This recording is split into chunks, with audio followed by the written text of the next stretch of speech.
Welcome to another episode of Systematic Geekology. This is a space where we seek to create and cultivate healthy conversations between those things we geek out on and the philosophical and theological questions that often arise out of our fandoms.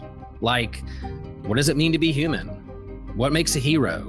What makes a villain? How do the stories and narratives we geek out on shape how we live in the world? We are your priest to the geeks. We aren't all ordained, but we see ourselves as mediators at the intersection of geek culture and going deeper in our faith. We don't always have to agree, but we do respect each other, and we see everyone as a beloved child of God. Everyone geeks out on something, so come geek out with us and enjoy the show.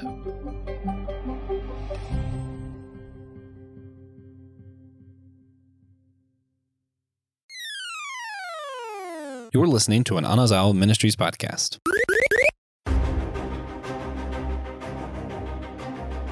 What if we gathered together two trailblazers and all-stars when it comes to the engagement between pop culture, geek culture, and theology, and then we put them in a sandbox and gave them some what-if scenarios and just let them go to town? What would happen? Well, that is what's going to happen on this episode of Systematic Geekology, and I can be more excited to hang out with two of my favorite legendary geekologists, Dr. Fuller, Dr. McGrath. How are we feeling this evening? What's happening?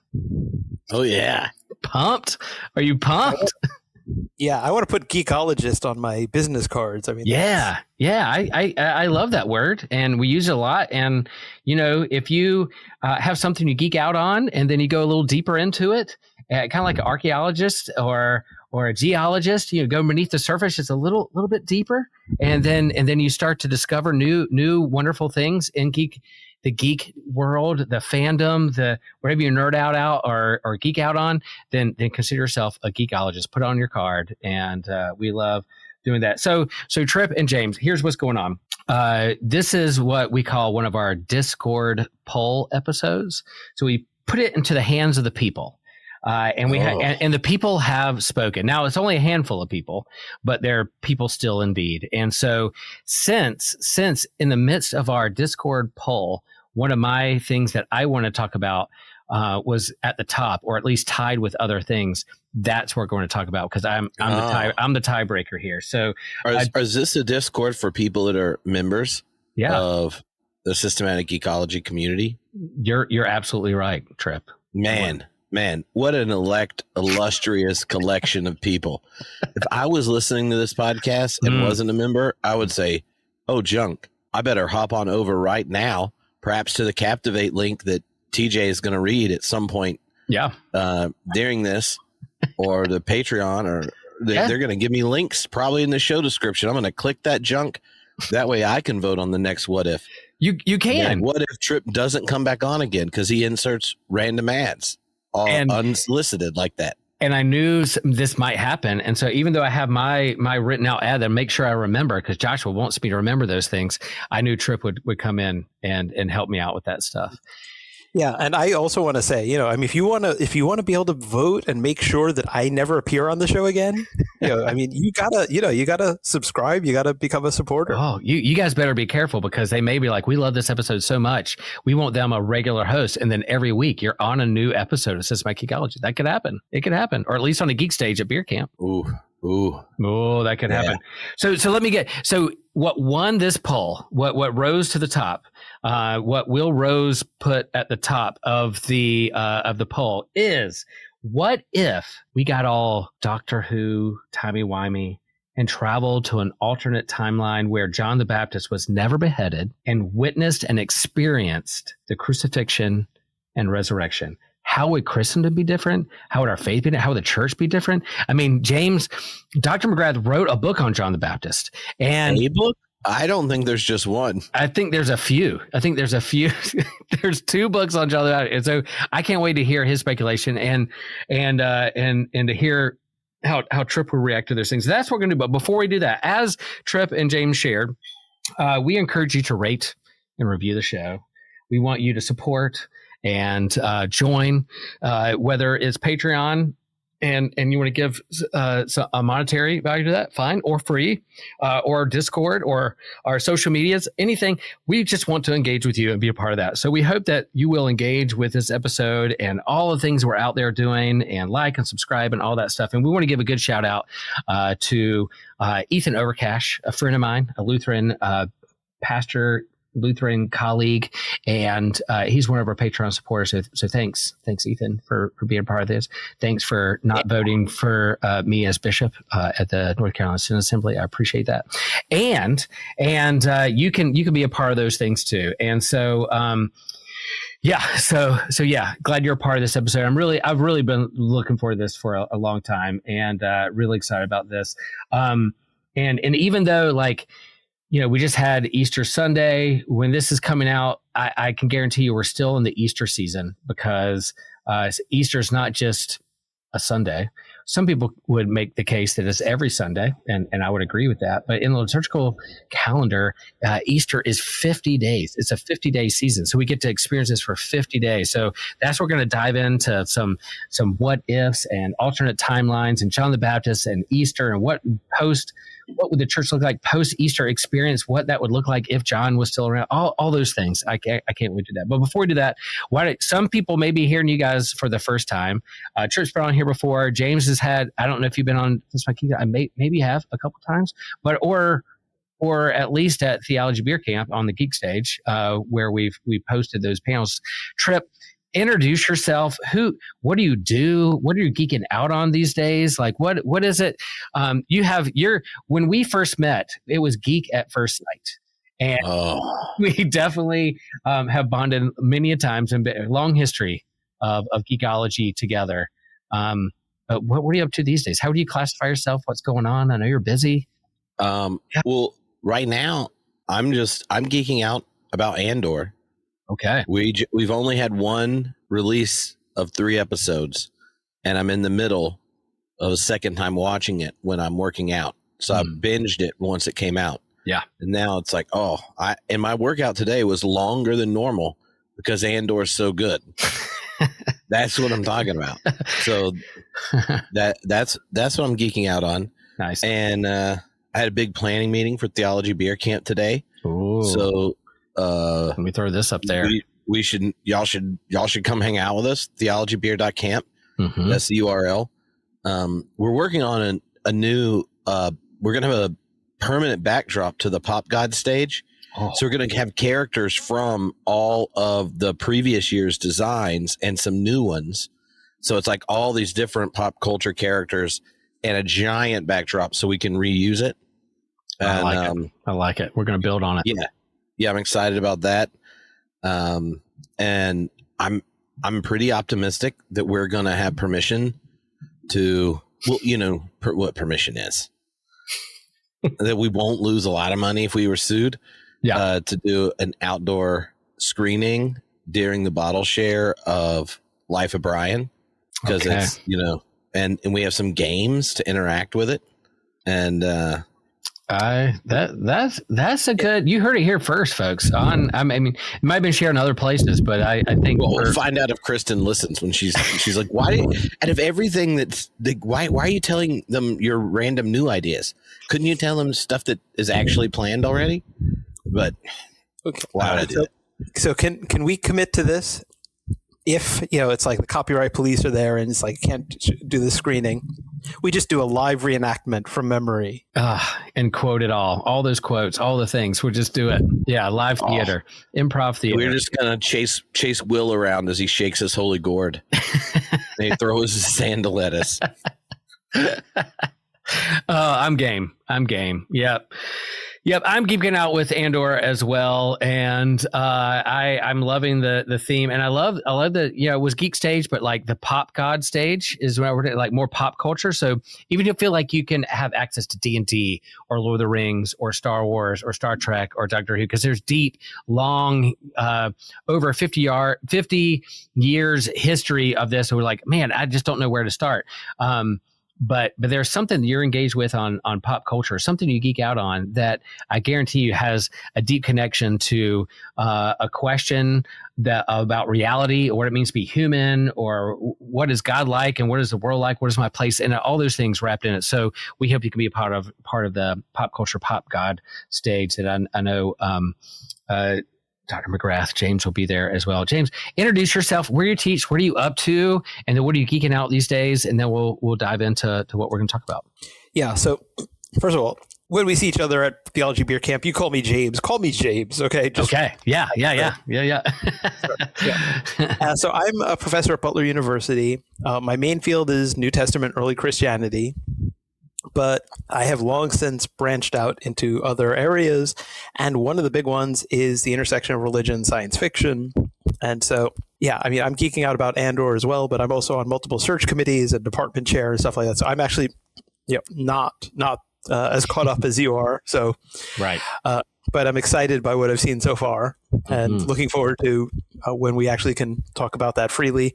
And to be honest, spoilers have never, I mean, obviously there's a coolness when something happens. It's like, oh wow, I didn't see that coming. But yeah, I've never made a big fuss about spoilers.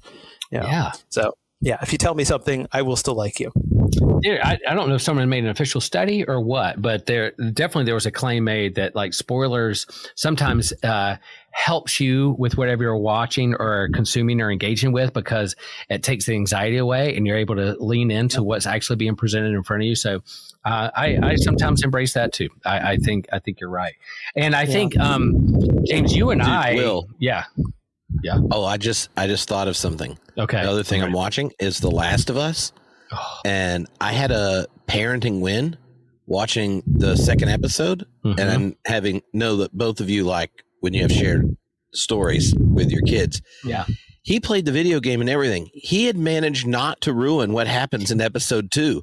And I'm sitting there going like, oh, this doesn't look good. I mean, what's going on? And I was like, this is the equivalent of like taking out Grogu, in The Mandalorian. You're like in the second episode. Yeah.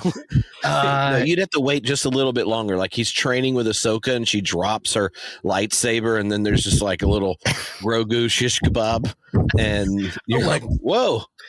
We're going to take this in a different direction. Yeah, I've heard some of the spoilers of those who played the video game, and so I was like, well, maybe they'll do it different in the TV show. Well, no, they I was just impressed my kid didn't ruin it. I know. I was like, well done. And he's like looking at me. I'm like, oh, what's going to happen? He's watching your reaction. I love that. Yeah. I love that. Yeah. I'm geeking out on that too. There's a lot of good content out there. TV shows and movies and stuff is coming this summer. There's no shortage of things to geek out on, and can't wait to do that. James, like the first time you and I met, you were at TheaCon at Messiah College, I think, with Shayna, and you did a panel there. That's the first time you were in your full Star Trek cosplay, I think, there. And I was like, there he is with Brian Bennett and the whole crew. We bonded there, and then to see you loop back around with Theology Beer Camp made me really happy when it came to that. Yeah, TheaCon obviously has other connotations. So if you couldn't hear it, that was TheaCon with a theta, right? So not TH, right? Right. Spelled differently, and it was not the other kind of TheaCon. This was just theology convention, and it was such a cool event that Shayna Watson put together. Yeah, and one of my favorites. Yeah. It would have been great if that had continued. It seems to have petered out. If it hasn't, then somebody tell me, because I've just maybe fallen off their mailing COVID list. busy calls. Shayna is now at a Episcopal church in the DC area, and so we keep up with contact everything. So I haven't asked her lately whether it's like, hey, would your church want to have a whole bunch of geeks show up and cosplay? Ooh, DC. We could do DC. Right. That'd be good. But you wrote a book on theology and science fiction. Maybe if you're like stuck in an elevator with somebody and they're like, "Hey, Dr. McGrath, I heard you wrote a book on theology and sci-fi, but I got to go somewhere real fast." Pitch what your book is about and just that elevator pitch, and why you felt compelled to write that book. I think it definitely goes into what we're talking about here, but also Theology Beer Camp and what we do at Systematic Geekology. That is a great book. I would, if I had like an intern for Systematic Geekology, this would be one of our required readings. What would you pitch when it comes to that? Okay. Do I get to know how many floors they're going up before I it's like we're going to do lucky 16 floors. Oh, okay. I got 16 floors. I can cover it. Yeah. Okay. I can do this. So, I wrote the book because I've loved science fiction for as long as I can remember. My earliest memories of toys are sci-fi toys. I had Star Trek toys. I had Star Wars toys. I've all the fandoms. Battlestar Galactica, the original one, and it's just an amazing way to engage with big questions, and that's why I love it, right? And so some of the intersections are think about what science fiction stories do with religion, right? I mean, what does it mean if the Enterprise, they actually meet Apollo and Captain Kirk, and I mean, they're all, they seem like they've outgrown religion, and yet it's like, well, maybe he really is Apollo, right? And it's like, none of my colleagues in classics think that Apollo really exists, but here's, this, So it's just this fun scenario, right? Why is Q a god? Is Apollo a god, right? What makes something or someone a god? The fact that some of the weirder forms of religiosity. There's one I could mention that might get me sued, right? But thinking even about Left Behind, right? I mean, it got classified as science fiction on Amazon, right? And if you force yourself to read it or watch the movie because you can't quite bring yourself to do that, you expect Mulder and Scully to show up, right? Because there's this weird stuff happening, right? Yeah. Fandom, right? When we make a pilgrimage, right, and speak in our sacred language, right, and wear our sacred garb and recount these stories that give us meaning, right? Fandom as something that's quasi-religious. And so there are all these parallels, intersections, and that's not surprising because religion historically was about what's our place in the universe. And are there other beings up there? And what would happen if they came down here and we had like some, like camp and beer and stuff, right? And so, ultimately these stories are updating those questions and exploring them in new stories, oftentimes, the same stories with some of the same characters showing up, right? In Star Trek or Stargate, but for a scientific age. And so it's just, I love engaging with it. I love thinking about it, and teaching about it and writing about the intersection actually has led me to do some writing of science fiction myself, which has been just amazing and fulfilling and exciting. Now, you've written some sci fiction for yourself, sci-fi? I have, yeah. Anything is out there right now, or you're still waiting to? Yeah, no, there are a few things out there. The first thing that got published, so somebody that I've known for quite a number of years, Paul Levinson, he's at Fordham. He's in communication, does a lot at this intersection, and he was putting together a volume called "Touching the Face of the Cosmos," about the intersection of religion and spaceflight.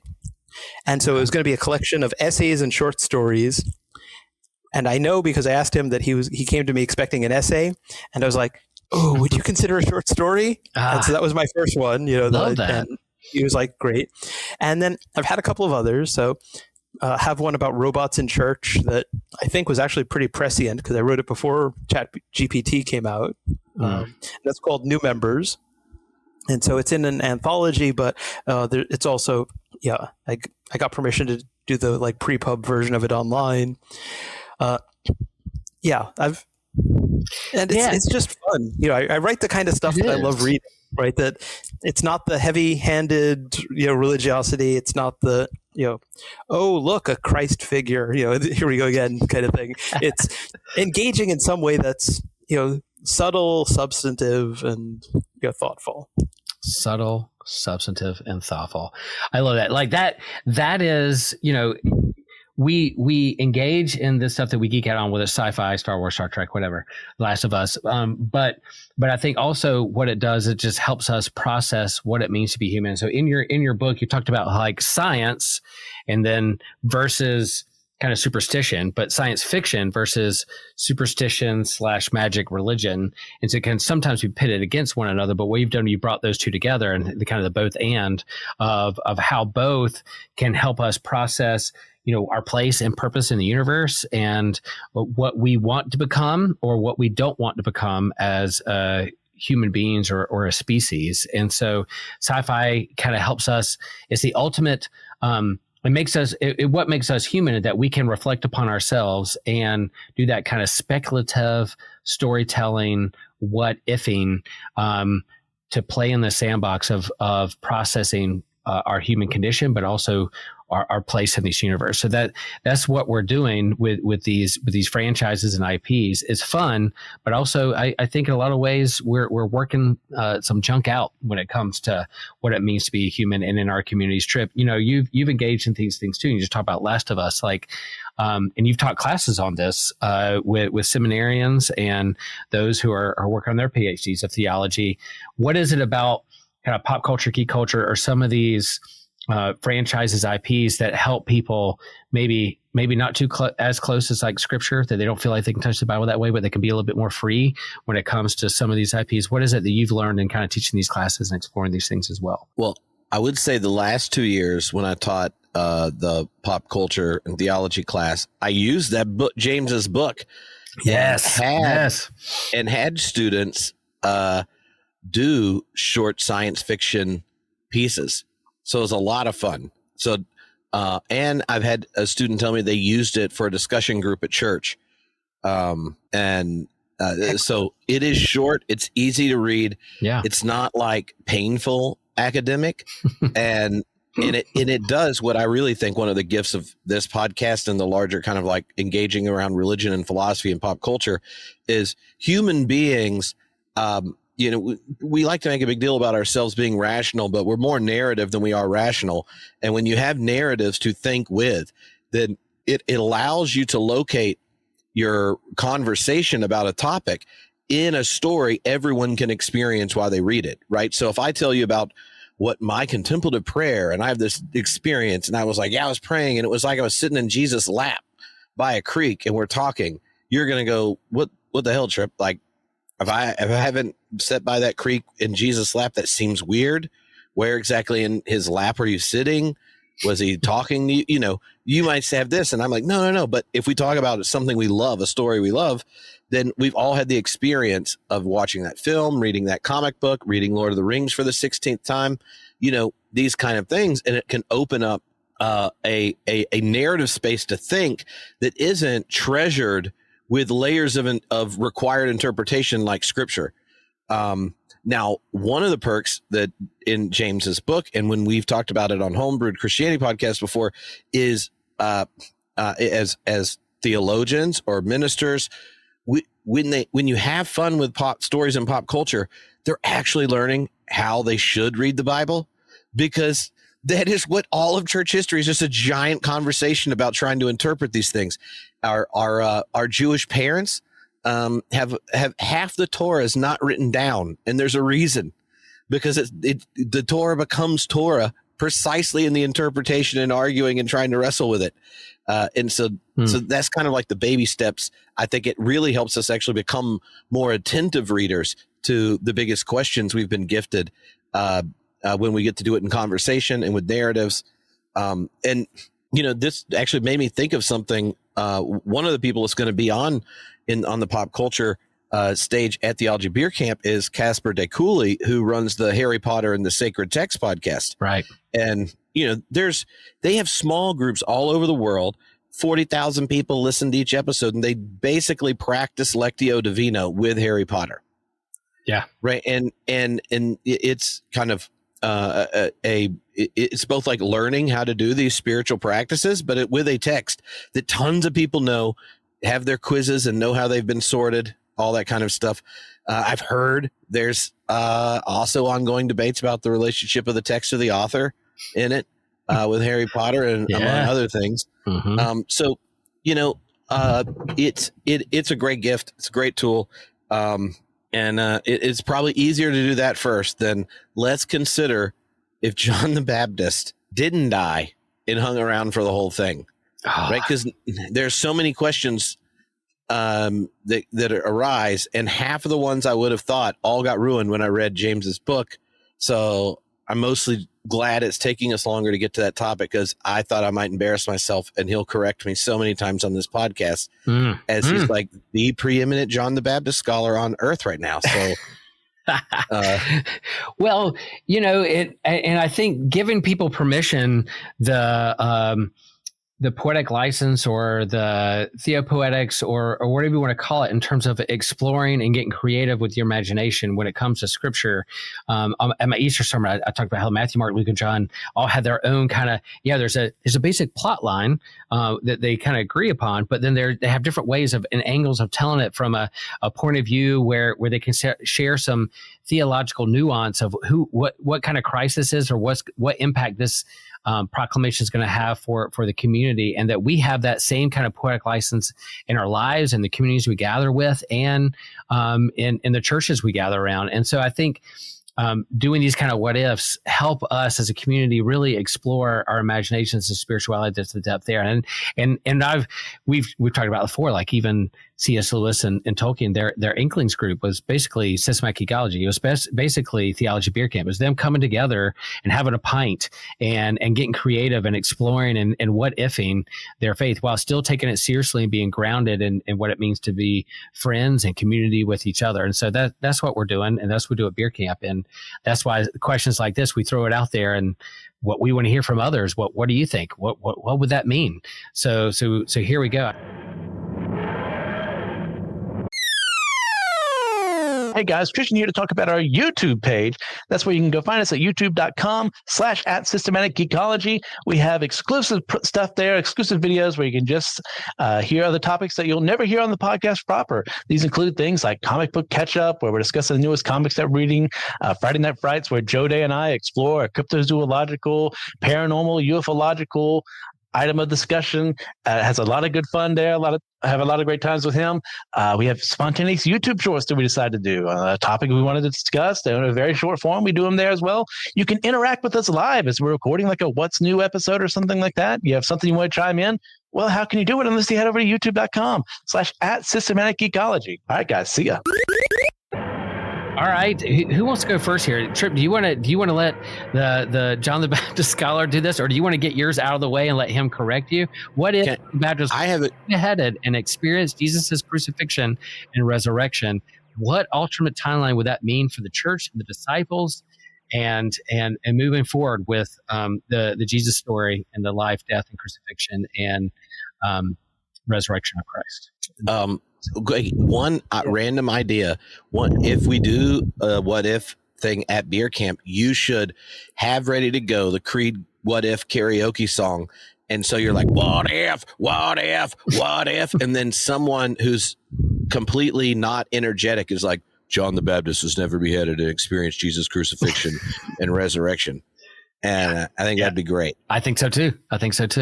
All right. Or if you just had that clip on a button. Two questions for you, Will. Yeah. So we can narrow how this is going to go, and then I have a softball question for James, just for him to just tell us the cliff notes of his books. Okay, John the Baptist was never beheaded, experienced Jesus' crucifixion, resurrection.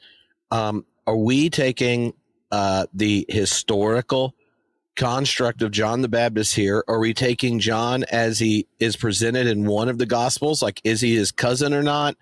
Did they get to hang out in the belly or not? Like, I feel like we have to really narrow this down because there's different answers. Because the historical John the Baptist has a different relationship to Jesus than any of them in canon. But we could play with any of them. But would it be like, how would Luke Acts have narrated the story different if John the Baptist was never beheaded? How would Matthew? How would Mark? How would John? See, you have to narrow the what if. Question. It's a lot of questions. No, you need to narrow the what if. Then I want to ask a question. Yeah. And there's a whole bunch of other ones like that, right? It's like, so, I mean, is he in prison for this, or does he never end up in prison? I think we get to decide what happens. Hanging out on, he sees the crucifixion. He's there on Easter morning? I mean, it's like we get to run with it, right? So it's like, because we can each take different routes. I got something in my head, but so do we want to take Luke? Do you want to take a particular gospel?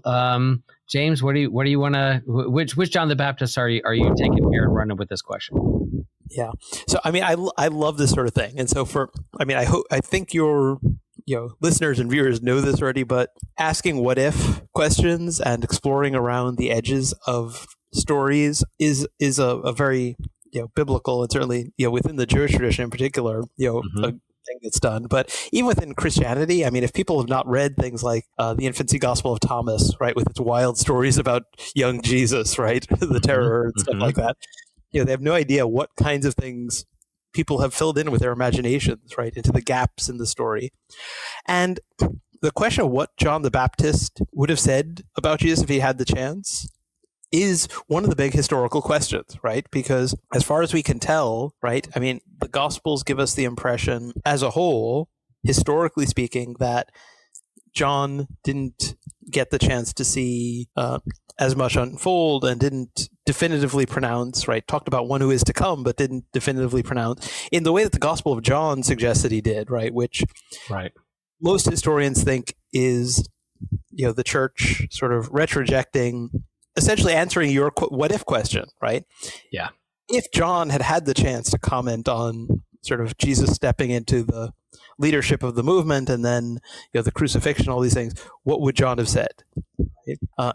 If we go back, I mean, in the Gospel of Mark, right, we don't have any of that stuff, right? In Matthew introduces this recognition of John of Jesus by John when he baptized him, which creates awkwardness, right? So some people have taken John's question from prison as indicating sort of John losing his faith that he previously had because Matthew introduces that early recognition that wasn't there in any of the source material. And I don't think it needs to be taken that way. I think if anything, the question from John is, so are you just taking over leadership, like because I'm now in prison, but the coming stronger one is going to be someone else? Yeah. Or are you going to do this thing? Is that only Matthew, or is that only Matthew? Luke. And so it's the kind of thing that those who think there was a source would attribute to that. But we don't need to get into that in order to explore this. And probably better not to, right? Sometimes. You can even take it as an invitation. It's like, so are you just kind of keeping the thing going until that stronger figure arrives, or are you going to be that stronger figure? And by the way, I would really love it if you would step into that role. There are all kinds of historical questions, like why did Herod Antipas keep John alive, right? Why not just behead him? Like, why not just get rid of him? And Mark suggests, Antipas loved listening to John. And not only does Josephus suggest, no, but I mean, Matthew rolls that back and is like, Antipas wanted to kill John. Right, but then he still includes Mark's story. So, some of that storytelling gets very complicated, when it comes to historical questions. I mean, I think the two fun scenarios it would be fun to, I think the interesting scenarios it would be fun to explore are, John saying, "See, I told you," and oh, wow, I guess he was the Messiah, or something. There's all kinds of things where it's like, because one of the things that your question doesn't ask that I think is relevant to this is how much of Jesus' own understanding of himself and the fact that he would be an unconventional Messiah who would follow a path to suffering was him thinking, okay, John was sent ahead of the stronger one, and look what they did to him. And so my role, if I'm to follow it after him as stronger one, is to be stronger in the same kind of unexpected way on the path of suffering and being willing to give my life that John did, right? And so how much did John's death mark a turning point in Jesus' own self-understanding and interpretation of his own role, right? Which I think is a key question. Yeah. My seminary New Testament professor in seminary, Dr. Siegel, he was of the mindset that even Jesus was surprised by his resurrection, that he thought it like something after him. So there was this kind of like aha moment, even after resurrection. It's like, oh yeah. Like, and then if he knew all that stuff, then he would have ceased being like truly human. If he didn't suffer and thought I was just going to be validated or resurrected after this, then maybe it was just like, I'll just endure this pain for a couple of days and then I'll be back.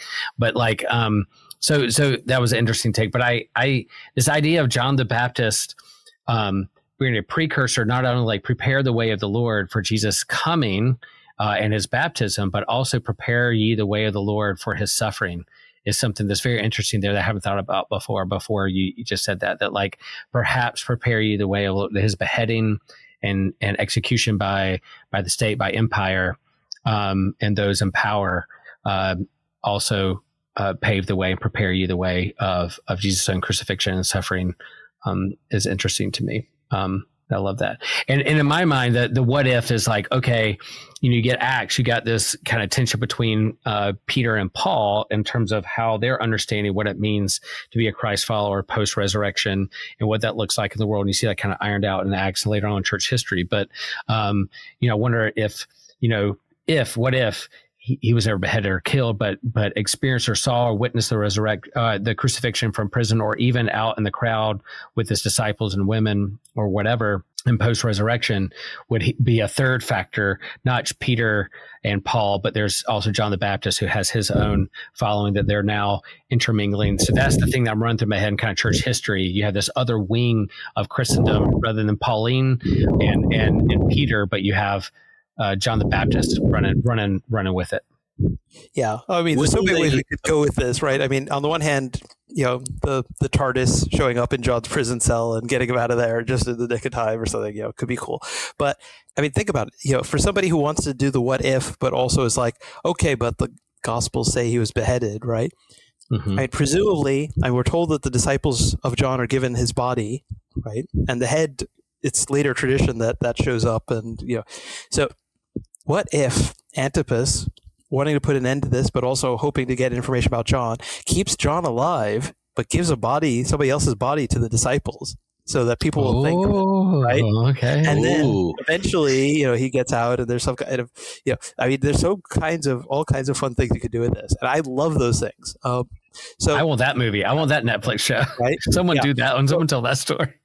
Yeah. So I actually, the first dabbling into like historical fiction that I did, not sci-fi, but was somebody asked me a random question on my blog, right? And it was, has anyone ever, explored the possibility that the three magi were historical, but they were sent by the king of Parthia to stir up trouble, to say, hey, we've heard there's a new king born, and to just like, and I was like, I don't think anyone's ever suggested that, but oh gosh, somebody's got to write that story. That is great. And so that was what inspired me to write a story called "We Three Spies of Parthia Are." So,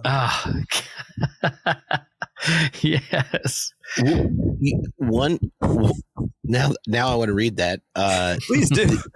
One of the other options, if you're picking one of the Gospels, is take Matthew, and he is actually beheaded, but he's one of the people that come back from the dead at the crucifixion. Yeah, there's zombies walking around after the crucifixion. That's a weird two-line verse. Come on, two verses. Systematic Geekology. You got it. If you get zombies, there's a reason it's the first gospel. It's not because it's the oldest. It's the only one with zombies.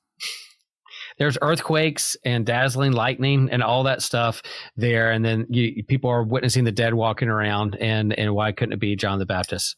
I was thinking one of the big questions, right? If he's experienced the crucifixion and resurrection, and how that reshapes early Christianity, is whether or not seeing the crucifixion and resurrection validates something of the way Jesus was different than John to John. Because if not, like when you look at Josephus, which talks about John the Baptist more than Jesus, he also reports on James and his central role in the Christian community in Jerusalem. And it's one that is much more connected to the temple life and such than John was. So then, if he experiences the crucifixion and resurrection, you now have the Pauline expression. But what's going on in Jerusalem now has two different tents in it. You got James, who's still in the temple, Pharisees and Sadducees getting along, having nice little Bible arguments with them, doing their thing. But we also have something on Sunday. And then you got John the Baptist that's out there like, why you got to go in the temple? I'm going to baptize you out here. He's got criticisms of all of it. And so now you got multiple wings. It's kind of anti-organized religion, anti-temple, or not necessarily anti-temple, but like it's not just in the temple; it's experiencing it in the wilderness beyond boundaries. So yeah, that'd be interesting aspect of how now James is going to tell us we were wrong. No. What I'm thinking is, so after I get around to the Antipas fake John's death story, which I'm like, oh gosh, that just occurred to me as we were talking, and I'm like, oh yeah, no, I want to do that. But also want it could be like flash fiction, like really short, but. Right, because you mentioned like the zombies in Matthew, the resurrected saints, and even if that doesn't include John the Baptist, right? Because supposedly it's the saints of old, right? It's like, hi, I'm Isaiah. Great. What? No. Like I'm, like, what century is this? And it's like, looking around, it's like, can I get a name badge or something? And it's like Captain America fish out of water. He's like, oh, I was here. Like, what? Look at all this progress that's happened in 300, 400 years. You have roads. Right. Yeah. You have it's like, cobble roads. Right, day 413 since my unfortunate resurrection from the dead. No one knows who I am. Everybody else that I knew is dead. There are these weird roads, and my stoneworking skills are badly out of date. I cannot find an employment, and why did God do this to me?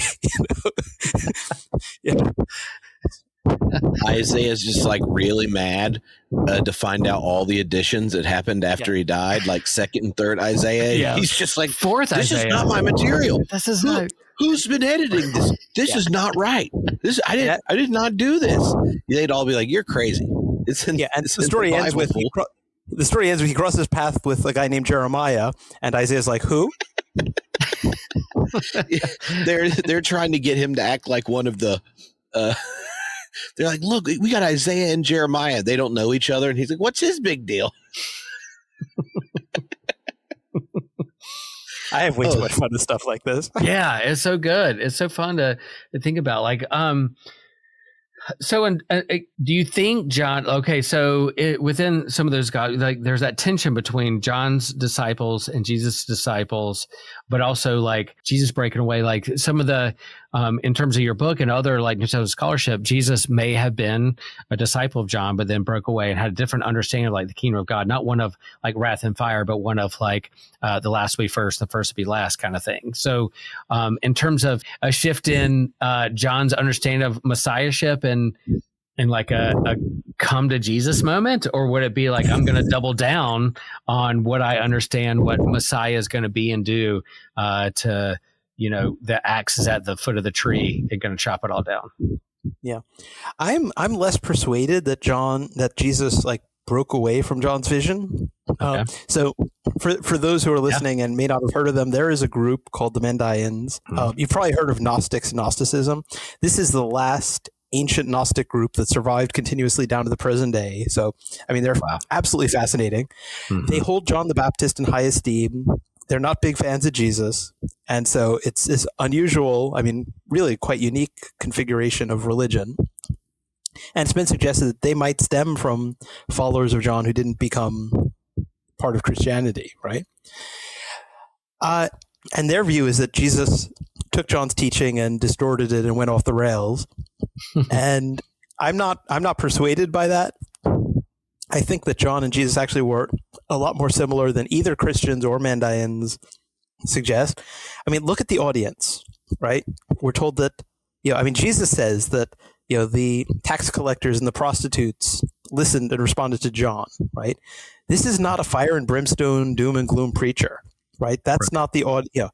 So that kind of figure is not going to resonate with this audience, right? This is somebody who's charming, who's engaging, who's warning about wrath, but a lot of that wrath is directed at the leaders and the rich and the wealthy and the upper echelon, right? Yeah, the brood of vipers. Brood of vipers. And Matthew attributes phrases like brood of vipers to Jesus as well, right? And so I think there's a lot more continuity. And so the question is whether John's imprisonment, right, thinking that he's going to usher in the end and this stuff is going to happen, whether John's imprisonment caught both John and Jesus off guard and maybe led both of them thinking, okay, what's it going to take for God to intervene? Right. Ooh. We know the stories of the Maccabees and we know all these things, that sometimes God responds to his righteous suffering. If we're willing to go this route, and see this through to death, then God will, have to intervene and then the kingdom will come. Right. And so maybe they are, it's even a possibility that John and Jesus, especially if John lived long enough to have some conversations with Jesus about this, and we imagine that, to say, if we're willing to die for this, then God will bring in the kingdom, right? And then the resurrection will happen, right? And I wonder whether, Jesus might have talked about the resurrection happening, right? I mean, oftentimes when you've been brought up steeped in fundamentalism, and so you just assumed everything was historical, I don't know about anyone else, but for a while, your instinct is it's like, I'm not going to believe anything unless I've got really, really, really strong evidence, and it's like, you're going to doubt everything. And oftentimes we end up being much more skeptical of the early Christian sources than anyone who studies, whether it's Plato or Aristotle or does any, or reads Josephus or things like that. Sure, there are issues and there are inconsistencies and there are things, puzzling questions and things that might have been gotten wrong. But oftentimes it goes way beyond that to a level of skepticism, right? And so historically, there's got to be a reason why the Jesus movement doesn't just vanish when Jesus is crucified. His teaching and his life and his example have to have been such that, however much you think that, becomes part of Christian theology is of interpretation of his death is said from hindsight, no one's going to be doing that if Jesus is leading an armed revolution and the Romans put it down. Right. Mm-hmm. And so figuring out how to do justice to that while not also going back to it's all historical. Yay, the fundamentalists are right. To do it in a historical, critical way, but one that's not overly skeptical because I'm reacting against the prior influence of fundamentalist naivete and stuff like that. Mm-hmm. It's challenging, but I've been thinking a lot about that lately. That's good. Can I give James a prompt and then he'd tell us what he'd do? Yeah. I just had one. Okay. I just had an idea. Okay. So John the Baptist not taken out, Jesus resurrected, Mary is off to go tell the disciples. John the Baptist walks up. James, what kind of conversation? What if James, you tell us, what would the conversation be of Jesus and John there? And the great for TV thing is Jesus actually has no idea how to explain what just happened.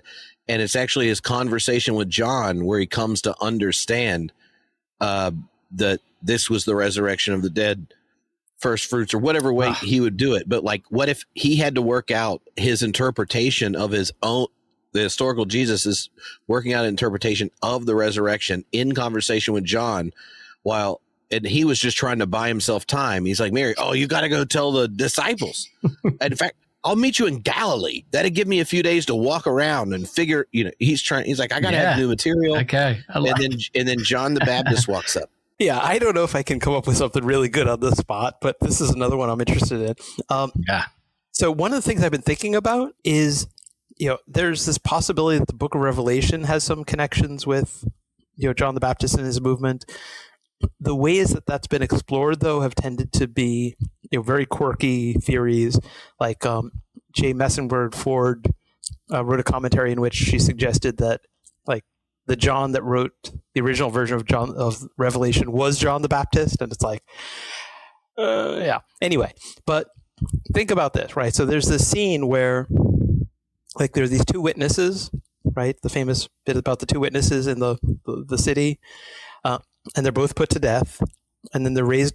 After 3 days, they're raised up, and they're identified with the two lampstands. Right, which is this imagery from Zechariah of the two, which is the two messiahs there, right? It's the two anointed ones. It's the high priest and the king, right? And so I think this source, right, whether it's the final version of the Book of Revelation or an underlying source material that's woven into it, might think about John and Jesus as the priestly and royal messiahs. That God vindicates both, and that God vindicates both of them, right, by raising them from the dead, right? So then that's what happened. John is sitting there. He sees Jesus raised. He realizes they're the two. And so John figures it out before Jesus has to explain it to resurrected Jesus, who's probably sitting there going I'm the one that had to get crucified. Yeah. And of course, yours is pretty quick. Beheaded was pretty quick. You got arrested first. No, I mean, actually, I think that's although it's I apologize for taking Will's scenario and twisting into something he didn't propose. But no, I love it. I love it. How about John and Jesus, right? So it's a scenario. It's the theology of the Book of Revelation where these two are both they're both sent by God, and God raises them both to vindicate them both. And they're sitting there both surprised, and debating. It's you have no idea how much crucifixion hurts. Listen, I was beheaded. It's imagine that, I mean, that John's like, it's not a competition. He's like, no, it is. It is kind of a competition. Right. Well, that's the final cut scene, right? So they're standing there debating about which is worse. Meanwhile, the beloved disciple, is already trying to arrange that, it's like, okay, I want to make sure when this story is written, Peter and I ran to the tomb and I won. Yeah, I won the foot race. I won the foot race. I'm faster. John Jesus is like, it's not a competition. It doesn't matter. We both suffered terribly. Meanwhile, John is like, tell the story however you like. Leave my name out of it. But I beat Peter in that race. I was faster. It's like the things that matter to some of us, right? That's so good. That's so good. Hey friends, your pal Will Rose here. Sometimes I ask myself, have you ever wondered how you can support Systematic Geekology? Yes, I have. And well, if you're like me, you want Systematic Geekology to continue to grow and thrive. And you can do that by joining Patreon for as little as $3 a month. As a patron, you get bonus episodes. We answer bonus questions that our patrons get to hear. We have special shout outs. We have certain episodes that the patrons pick. So you help us create and curate the content that we put out for the world to hear. You even get free merch. And when I say that we're a worldwide podcast, that I'm not being hyperbolic.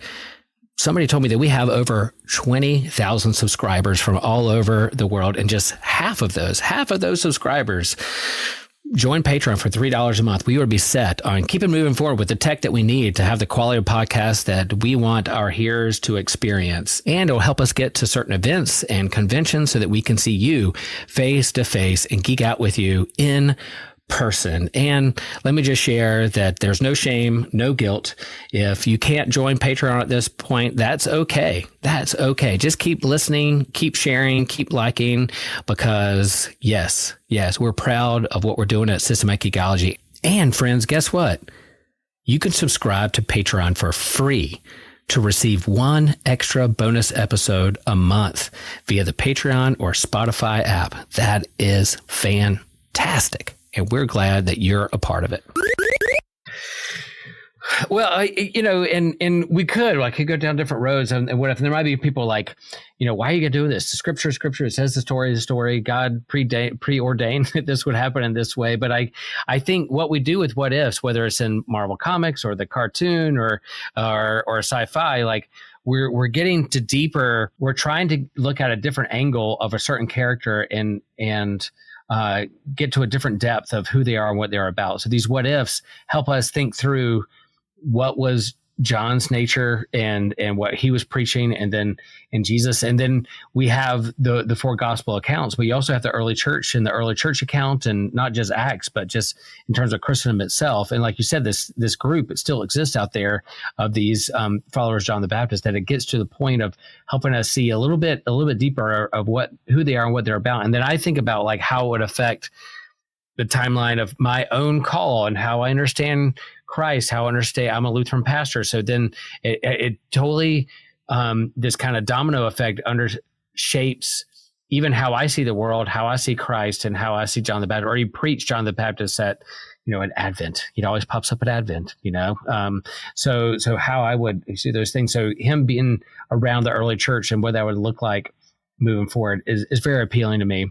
And it's not just like, why even spend time doing that? Well, it helps think through at a deeper level how I understand scriptures, but how I understand these figures that are part of how I understand the world and worldview and understand those things. So yeah, any other things there that we're leaving hanging that you're like, tonight you're going to sleep, you're like, man, I wish I said this or asked this question about. Does John ascend? Right. So if he's there, you have the ascension of Jesus. Is John left in charge of the church? We just assumed it before. Do they both ascend? That changes. And if they're the dual lights, then they have to both ascend. So, that one of them starts ascending, the other one grabs on the heel and goes up too. And similar to Jesus is like, look, I'm tired. I already pulled Adam and Eve out from Sheol, so it's John's like, I was the one that leapt in the belly when I first heard of your name. So I'm the one who was already dancing in the womb. I'm ready. Dude, you want to know a funny story about that? Okay. I was the first Sunday in Scotland where you could go in person. It finally, after like a year and a half, right? Not in person. Yeah.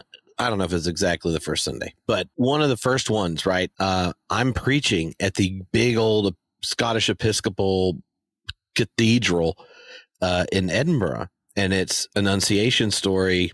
And, you know, I was invited to preach. I've just been preaching most of lockdown at random churches on Zoom and had quite a bit of fun doing it. So now I'm like, oh, this would be good. And it wasn't till I was about 5 or 6 minutes in, I realized they were not used to a Baptist preacher whatsoever. And so when I start retelling that story, and I was like, yeah, so JB's chilling in Elizabeth's belly. Mary's up in, Jesus is up in John's or Mary's, and she walks in, and JB's trying to throw some daps in utero right over to JC. And I guess we won't name their name, but one of the New Testament professors in Edinburgh was like, I believe that will be the first and the last time anyone in this cathedral says JB was throwing JC daps in utero. That's fantastic. That's the first time and only time that'll happen. Yeah, I love it. I mean, let's be honest. That does not get said in most places. Yeah, right. Let's be honest. That's probably not a lot of Lutheran circles either. But yeah, I love that. That's really good. James, other things there, like maybe there's another short story or something out there you're ready to, put in the second edition of one of your John the Baptist books. You're gonna write something to put in there. I mean, I feel like, so people have said that, like a biography of John the Baptist could not be written. And I mean, I wrote one. Yeah. That either proved they were right or proved they were wrong, and I'll leave it up to posterity to decide. But I do think that the story that I've told, I mean, it should be novelized, right? It should be cinematized. I mean, I think there's enough there.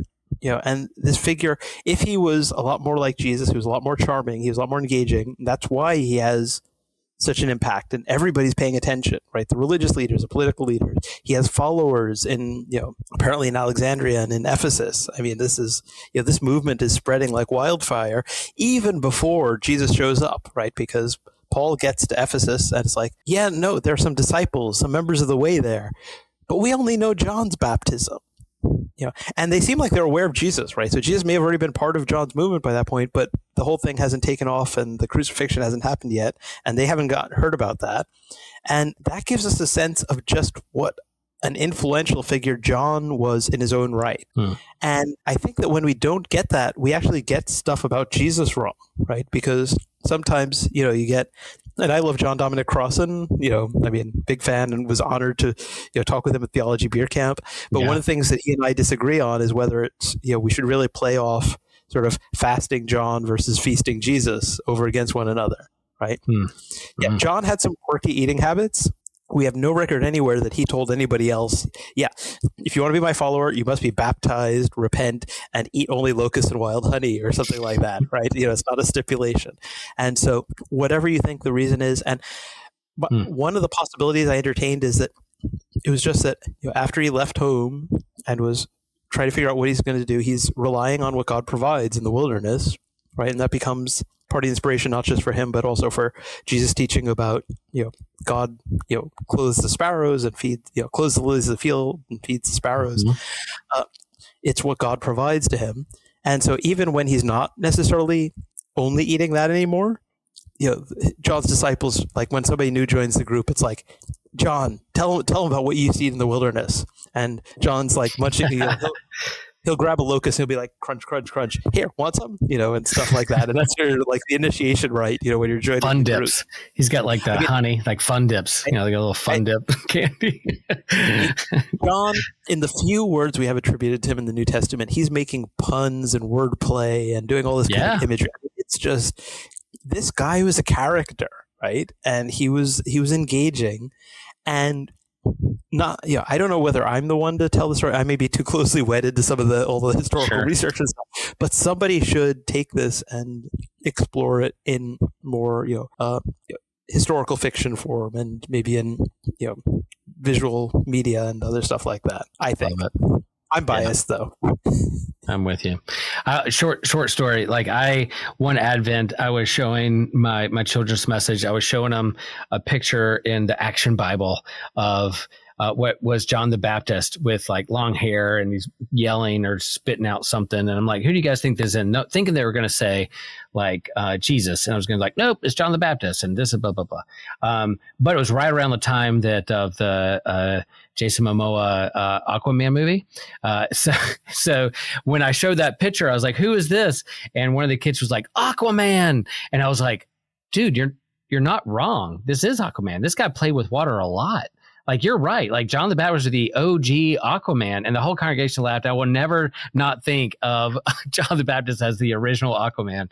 And because, forget it, Jason Momoa, we have the original one here, ready to play with water. He's got water bending powers ready to go because that was his superpower. So I think that's your casting right there. Yes. Jason Momoa. That would be one way, James. People would be really interested in your book. Yeah. Is if when they hear John the Baptist, they think Jason Momoa. Yep. And you're like, let's do it. Let's make it happen. So but is that the image, or is he more of a Hagrid? Right. That's the question.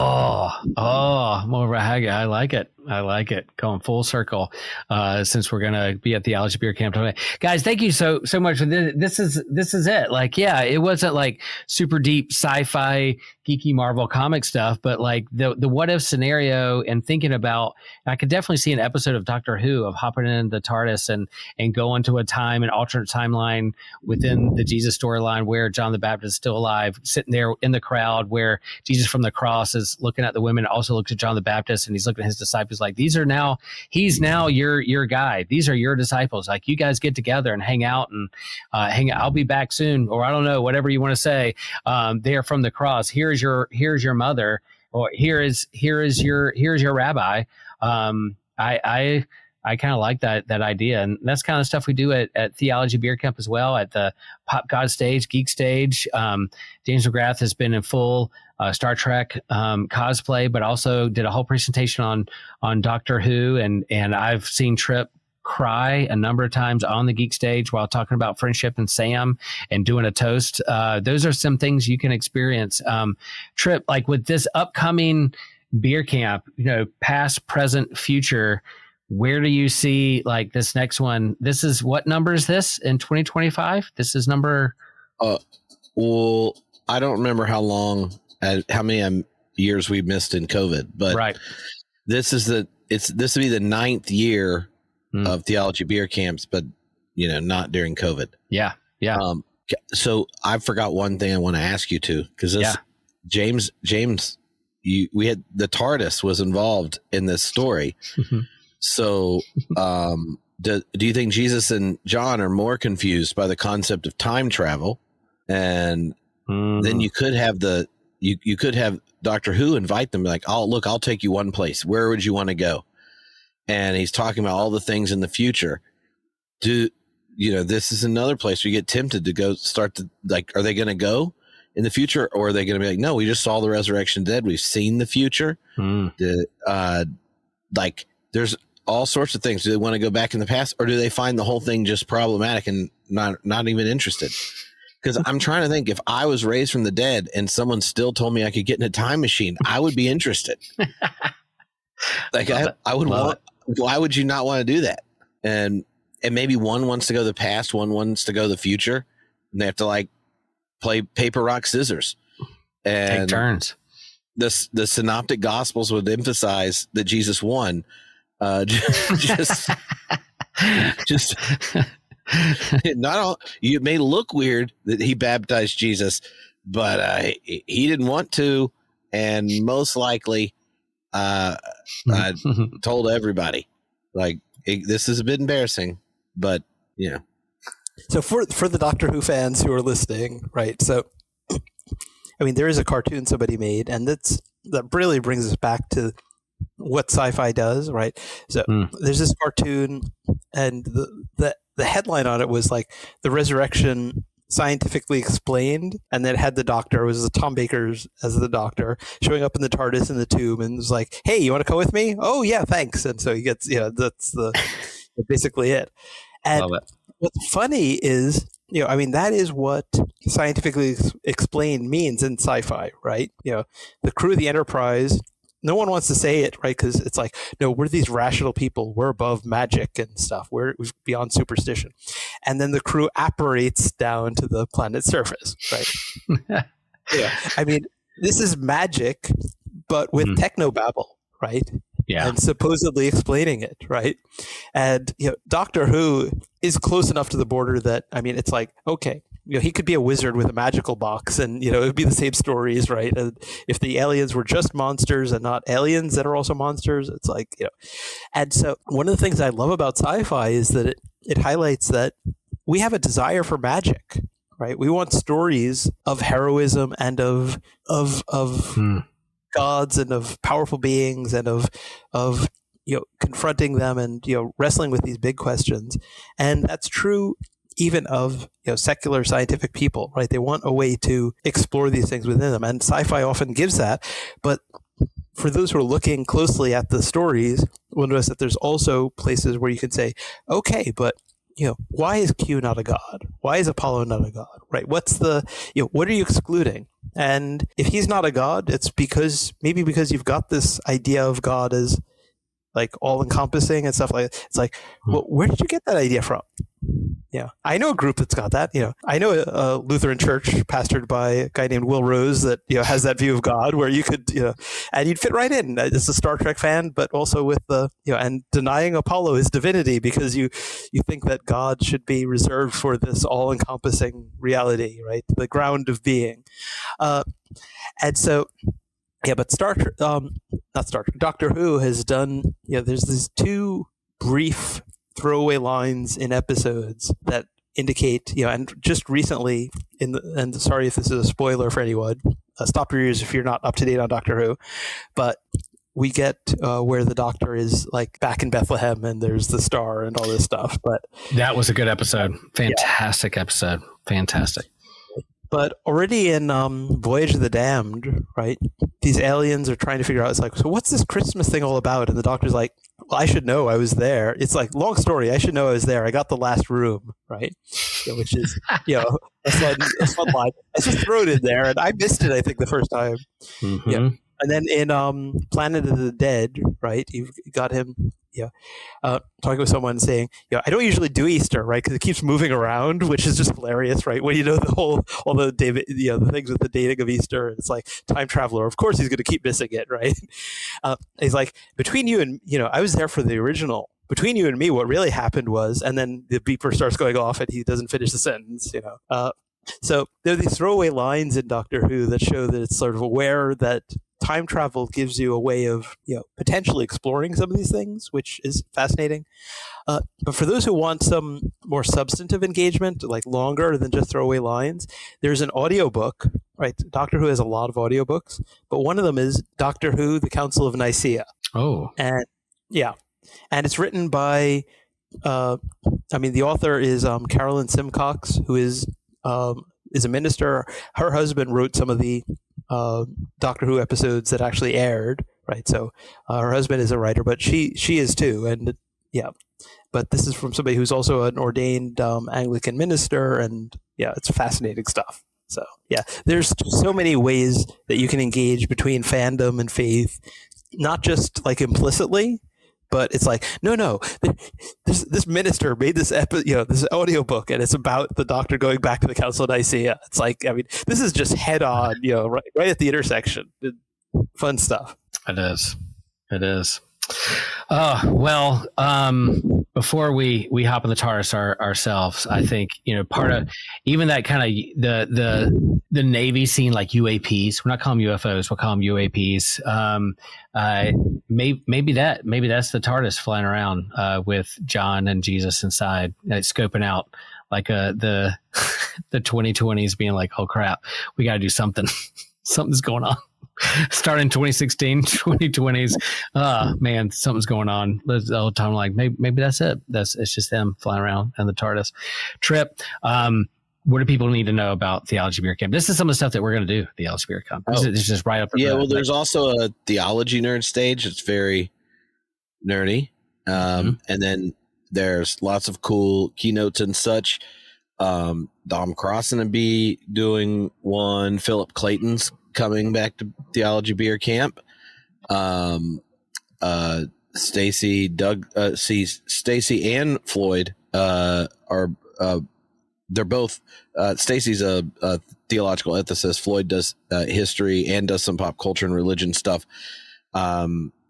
See who? Oh, I already mentioned Casper, Grace G. Sutton Kim, and Adam Clark, Reggie Williams, Jeff Pugh, and there's other ones that will be getting announced. There's gonna be a really cool Bonhoeffer session and stuff. And this year, the online version is going to have not just being able to live stream all this stuff from the main stage throughout, but there's also going to be a whole number of talks that are from people that are speaking at camp. But when you're not at a discussion thing, what are these kind of like mini talks from all the people? So there'll be an online version of what's going on at the Theology Nerd stage, which I guess it means that all you geek people have to figure something out. But the online thing will have unique content and interaction and stuff for it this time. Yeah, and we'll have these conversations leading up to it, but and really kind of hone in on what we're going to do on the Pop God stage and pop culture geek stage. And what I enjoy about Theology Beer Camp, of course, I love the talks. I love meeting the people that I read and hear who Tripp interviews throughout the year. Is TrippCon. It's TrippCon. It's Trump Convention. And I love to see everybody who's been on his podcast in the last couple of years there in person and get to give them a high five and say thank you for your work and what you're doing and studying. But I love the side conversations. I love even the stuff that's happening on the geek stage or side stages or conversations. You're having a beer with somebody and having a deep conversation, a new friend that you had just met or haven't seen in a year. And those are things I really value, that built community, not only just online, but also in person. And so I can't recommend enough. It's, I know for me and a lot of my friends in our circle, Systematic Geekology is big game changers for us and life changers in terms of relationships of who we hang out and love to go deeper with in those relationships. So I hope you can sign up or engage with it somehow and in some way, and we'll keep doing it. We'll keep doing these kind of things. And what a fun topic here. So thanks, Tripp. Thanks, James, for your time. And thanks for your supporters, those on Discord. Thanks for voting. And thanks for, at least for those who voted and made this topic a tie that I could ask this question and keep going forward. So let's hop on the TARDIS here.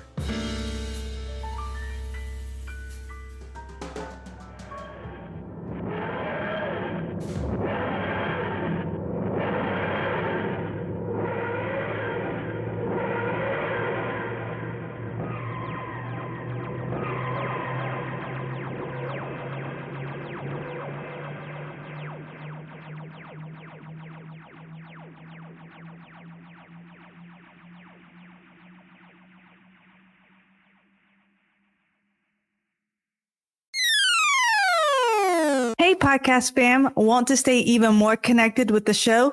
We've got you covered. Check us out on Instagram and Blue Sky, where we're posting exclusive content and bonus videos and fun updates that you won't get anywhere else. From sneak previews of upcoming episodes to bonus content, our social accounts are the best way to keep the conversation going. Plus, it's a great spot for you to interact with other listeners and share your thoughts. We love hearing from you. When you follow us, it helps us grow and continue bringing you the content that you love. Whether it's a funny poll, a quick clip from today's episodes, or just random thoughts, you'll feel more plugged into everything we're doing. So go ahead and hit that follow button on Instagram and Blue Sky. It's one more way to be a part of the show and keep the good vibes flowing. Thanks for being a part of the family, and we can't wait to see you there. Hello, Systematic Geekology listeners. This is Kevin here. Just want to give a brief ad for some of the other podcasts in our Anazao podcast network. First of all, off is Let Nothing Move You by Christian Ashley, in which Christian goes through the Bible one chapter at a time and gives his thoughts there. There is also the Bible After Hours, which is a more progressive take on the Bible that tries to challenge the status quo with satire and looks at theology. The host uses the pseudonym The Foul-Mouthed Preacher. And as a bonus, Joshua Knoll does the voices for this one. So definitely check that one out. And also, and we'll laugh about that later, is the newest podcast that our own Will Rose is starting, where he will interview friends about a story they had that wasn't funny at the time, but that they laugh about now. So definitely check out these shows and subscribe to us wherever you get your pods. Thank you very much.